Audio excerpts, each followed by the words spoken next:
এখন নির্বাচনী প্রচারণা শুরু হয়ে গেছে। ১৭ বছর আপনারা অত্যাচার, নিপীড়ন, নির্যাতন, হত্যা, বিভিন্ন মামলা মোকদ্দমা আপনারা কিন্তু নিজেরা কষ্ট করছেন।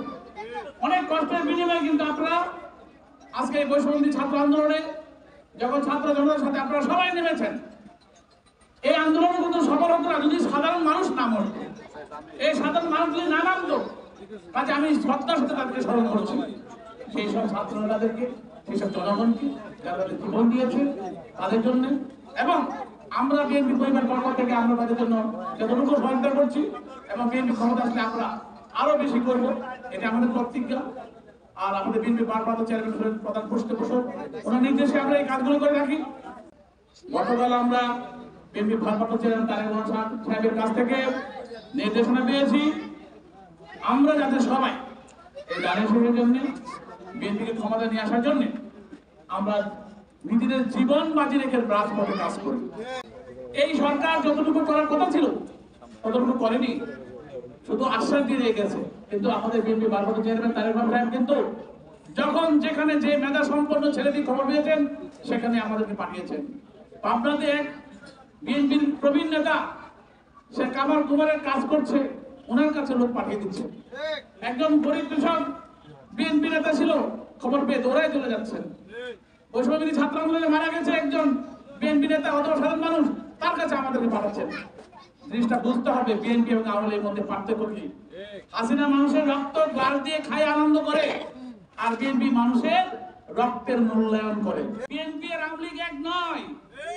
বিএনপি পালায় না দল না, আওয়ামী লীগ পালায়া যায়, বিএনপি আবার ঘুরে দাঁড়ায়। যে বিএনপি কিন্তু অতীতে ছিল, এখন আছে এবং ভবিষ্যতে থাকবে, কিন্তু আওয়ামী লীগ আর জীবনে ফিরে আসতে পারবে না। আওয়ামী লীগের যারা কিন্তু আজকে দেখতেছেন একটু গর্তে লুকাইছেন, মাথা একটু বের করেন, আমাদের কারো হতে একটু মিলমেওয়া দেখা ও এখানে বালুর কাজে না হলে রাস্তার কাজে বা কোথাও একটু সহযোগিতা করে আশেপাশে থাকার চেষ্টা করেন। একটা কথা সাবধান করে বলে দেবো আপনাদেরকে, সময় কিন্তু আপনাদের ঘুরিয়ে গেছে। আর মাত্র কয়েকটা মাস পরে কিন্তু নির্বাচন আসছে, পরে কিন্তু আপনাদেরকে খুঁজে আর পাওয়া যাবে না। আমরা রাজপথে ছিলাম, আছি, ভবিষ্যতে থাকবো এবং আমরা জানি কিভাবে সংগ্রাম করে নিজেদের অধিকার আদায় করতে হয়। রাজপথে ছিলেন না, পালায় ছিলেন, ভাবছিলেন 21 সাল পর্যন্ত আওয়ামী লীগ থাকবো, 41 সাল পর্যন্ত থাকবো, এত আগে থেকে আপনি একটু পালায় থাকি, নিজের ব্যবসা বাণিজ্য করি।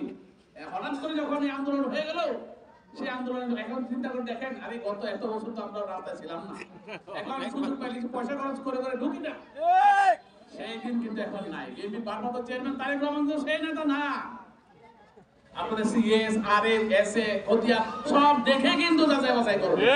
আর যদি যাচাই বাছাই না করতো তাহলে আমাদের কি বিএনপি ভারপ্রাপ্ত চেয়ারম্যান, আমরা বিএনপি পরিবারের উপদেষ্টা বানাইতো? কখনো বানাইতো না। আমার নামাই ভালো কিছু আছে বলি, আর আমি একজন ইঞ্জিনিয়ার, আমি দেশ ও জাতি কিছু দিতে পারবো এবং দিয়ে যাচ্ছি।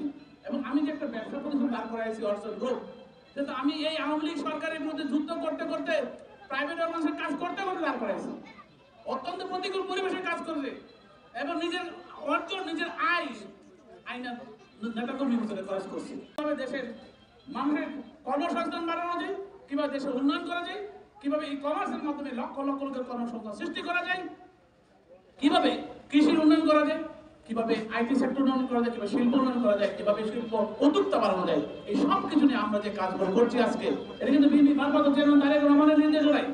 আপনারা বিভ্রান্ত হবেন না। গত নির্বাচন আগে যেভাবে আমি প্রতিশ্রুতি দিয়েছিলাম, যেভাবে গ্যারান্টি দিয়েছিলাম, এভাবে আমি সেভাবে গ্যারান্টি দিয়ে যাই ইনশাআল্লাহ। দাঁড়িয়ে যেতে পারবে না কেউ।